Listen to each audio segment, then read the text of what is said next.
practice. Yes, thank you for the opportunity to respond also to Professor Aboulaish very relevant question about how can we activate, how can we mobilize governments and specifically education ministers here in this context. I think there's no sort of magical formula how we can quickly do that. How as you know very well, has dedicated really a lot of his life to this issue.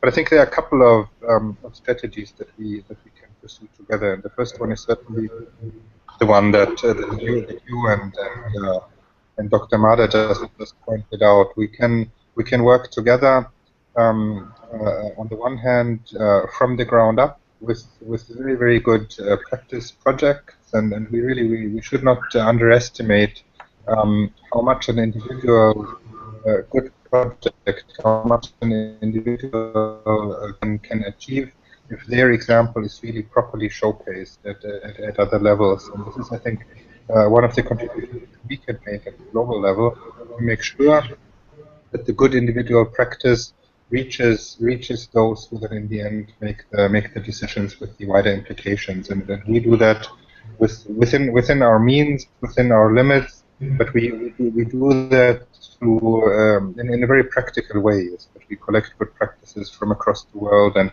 showcase them on our website and in publications, but also in our individual meetings with government representatives. So that's one of the very concrete ways how we can slowly build up awareness and slowly build up the willingness to do something about education for sustainable development.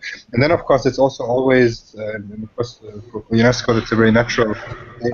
It's also very helpful to have a global framework that has been, or a global policy document that has been adopted by every member state. And of course, it's very true that when a global framework at the UN in New York or in Paris is adopted by governments, that does not necessarily mean that the individual government or the individual member of the government or employee in a ministry knows about this policy instrument or feels committed to implementing it.